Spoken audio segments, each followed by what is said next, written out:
जय जवान जय किसान, तुम मुझे खून दो, मैं तुम्हें आजादी दूंगा।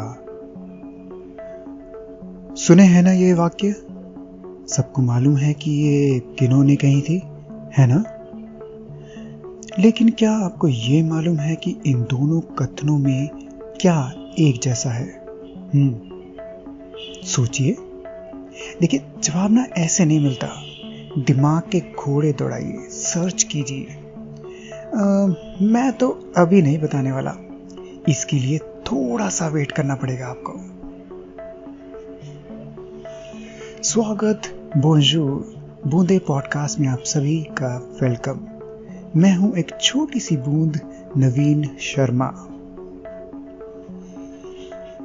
तो फ्रेंड्स, 13 फरवरी को मनाते हैं हम वर्ल्ड रेडियो डे, और इसी के ऊपर आप हमारी पॉडकास्ट की सीरीज सुन रहे हैं, उसे ही आगे बढ़ाते हैं। तो एक बात बताइए, रेडियो, ये शब्द सुनते ही आपके दिमाग में क्या आता है? गाने, गाने और गाने। तो क्या रेडियो गाने सुनने के लिए है? काफी लोगों को तो यही लगता है। क्या ऐसा ही है? चलिए जानने की कोशिश करते हैं। सबका मानना है कि आजकल तो टीवी है, मोबाइल है, तो रेडियो का दौर तो खत्म ही हो गया होगा। तो इसकी जरूरत ही क्या है? क्या ऐसा ही है? सोचने वाली बात है। एंटरटेनमेंट का जरिया टीवी और इंटरनेट बड़े तौर पर बन चुका है, और ये 24 घंटे अवेलेबल है। तो रेडियो की क्या इंपॉर्टेंस रह जाती है? सोचने वाली बात तो है ये। कहते हैं किसी बात की तह तक पहुंचना है ना, तो उसका इतिहास जानना जरूरी है। तो आइए रेडियो के इतिहास के कुछ पन्नों को पलटते हैं और रेडियो के बारे में, रेडियो की इंपॉर्टेंस जानने की कोशिश करते हैं। रेडियो, ये शब्द लैटिन शब्द रेडियस से लिया गया है, जिसका मतलब है रे या किरण या वेव्स। बाद में साइंटिस्ट ने कुछ ऐसी तरंगें खोजी जो सिग्नल्स या कहें इंफॉर्मेशन को एक जगह से दूसरी जगह ले जा सकती थी। इन्हें नाम दिया गया radio waves. German physicist Heinrich Hertz ने 1866 में रेडियो वेव्स खोजी। बाद में 1895-1896 में मार्कोनी ने रेडियो वेव्स भेजने और रिसीव करने का इक्विपमेंट बनाया, और 1900 तक इसका कमर्शियल इस्तेमाल होने लगा। 1901 में इटालियन इन्वेंटर मार्कोनी ने पहला ट्रांस अटलांटिक रेडियो सिग्नल भेजा, और रेडियो ने ऐसे आगे कदम बढ़ाना शुरू किया। दोस्तों, आपने टाइटैनिक फिल्म देखी है ना? याद है ना? अरे याद क्यों नहीं होगी? हाँ, मिस रोज को कौन भूल सकता है? लेकिन क्या आपको ये पता है कि टाइटैनिक और रेडियो का क्या लिंक है? सुना है कभी आपने? बताते हैं। RMS टाइटैनिक, रोज और जैक। हमारा जैक तो ना बच सका, पर उसने अपने और हम सबके प्यार रोज को बचा ही लिया। पर क्या जैक ने ही बचाया था रोज को? मेरा जवाब है नहीं। हाँ, बिल्कुल सही सुना आपने। रोज और लाइफ बोट्स में बैठे करीब 700 लोगों को बचाया था मार्कोनी के रेडियो ने। हैरान हुए ना सुनकर? कैसे? अभी बताता हूं। उस वक्त कई समुद्री जहाजों में मार्कोनी का रेडियो इक्विपमेंट लगाया गया था, ताकि मोर्स कोड के जरिए मैसेजेस भेजे जा सके।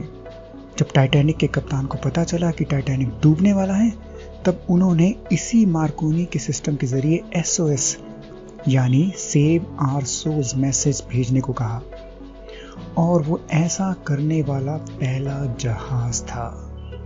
उसी संदेश को पाकर ही कारपैथिया नाम का जहाज उन सभी पैसेंजर्स को बचाने आया। वो रेडियो सिस्टम, मैसेज भेजना सब फिल्म में दिखाया गया है। नोटिस किया आपने? नहीं किया? आपकी गलती नहीं है। अगली बार मिस रोज से नजर हटाकर एक बार इन बातों पर भी ध्यान कीजिएगा।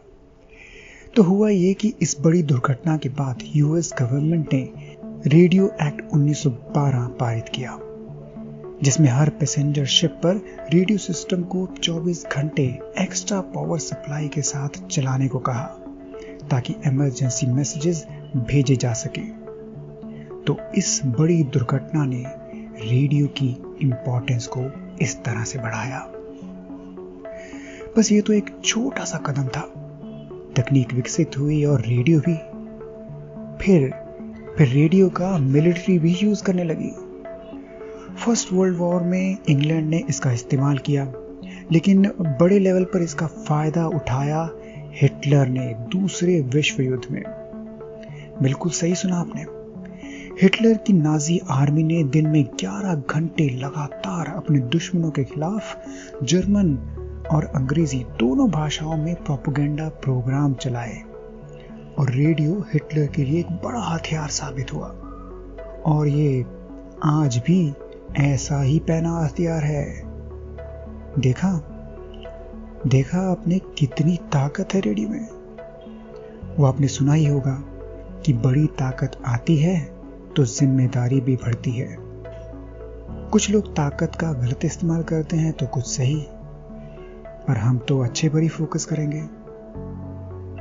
तो रेडियो आगे बढ़ा और समाज के हर तबके तक पहुंचा, और ऐसा ही एक रूप है रेडियो का, कम्युनिटी रेडियो, जो किसी एक समुदाय के लोगों के लिए होता है। और आज मैं आपको कुछ कम्युनिटी रेडियोस के बारे में बताता हूं। रेडियो उड़ान पंजाब। ये रेडियो उन लोगों द्वारा चलाया जा रहा है जो देखने की क्षमता नहीं रखते, पर अपने अच्छे कर्मों और अपनी अच्छी आवाजों के जरिए दूसरों को रेडियो के जरिए प्रेरित कर रहे हैं। और इस रेडियो को इंटरनेट के जरिए विदेश के लोग सुनकर इन आवाजों की तारीफ कर रहे हैं और इनके प्रयासों की सराहना कर रहे हैं।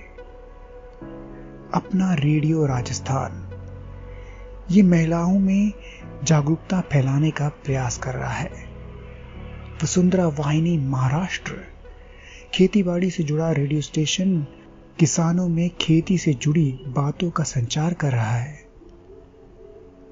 दोस्तों, 2020-2021 को कोविड के वर्षों के नाम से जाना जाएगा, जहां इस वक्त कई रेडियो स्टेशन ने सुरक्षा के लिहाज से या तो काम कम कर दिया था या तो फिर काम बंद कर दिया था, और कईयों ने तो वर्क फ्रॉम होम भी कर दिया था।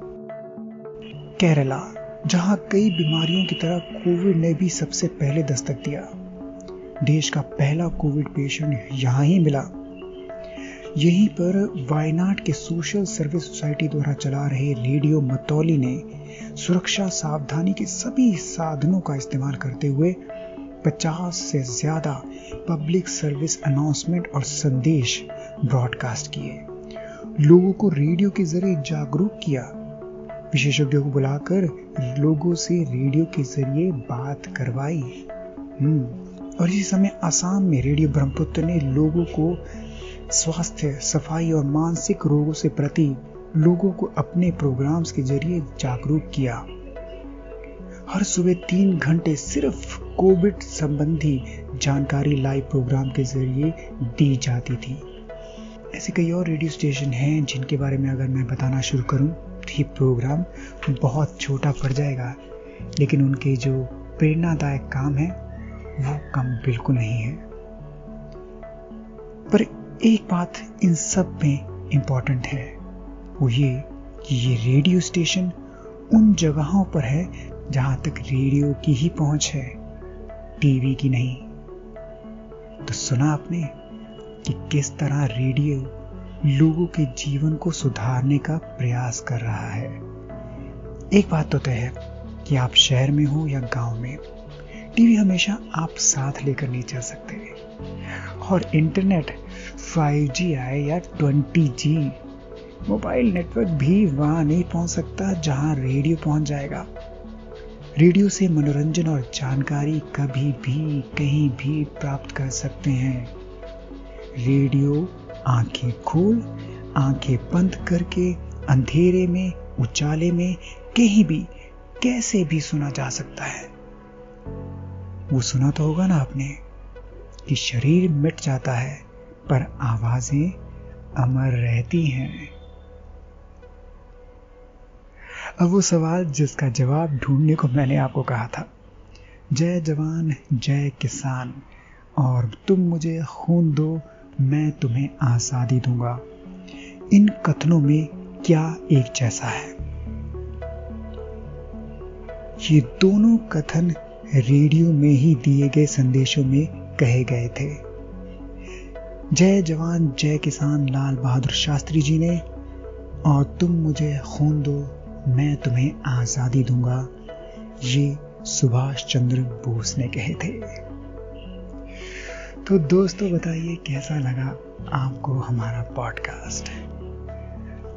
आप विभिन्न विषयों पर हमारे पॉडकास्ट की श्रृंखलाएं सुन रहे हैं, लेकिन आपसे भी अनुरोध है कि आप प्लीज हमें सजेशंस दें, हमें बताएं कि आपको हमारे पॉडकास्ट कैसे लग रहे हैं, क्योंकि आप हमें बताएंगे तो हम जान सकेंगे कि आपको क्या अच्छा लग रहा है और क्या बुरा, और फिर हम इसमें सुधार भी कर सकते हैं।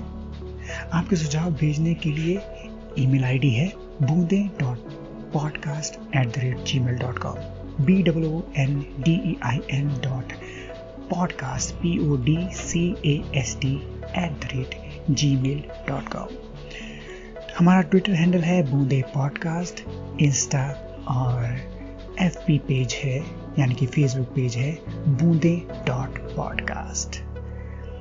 तो प्लीज हमसे जुड़िए और शेयर कीजिए हमारा पॉडकास्ट। फिर मिलेंगे और भी बहुत अच्छी जानकारी के साथ अगले पॉडकास्ट के साथ। धन्यवाद। Good bye.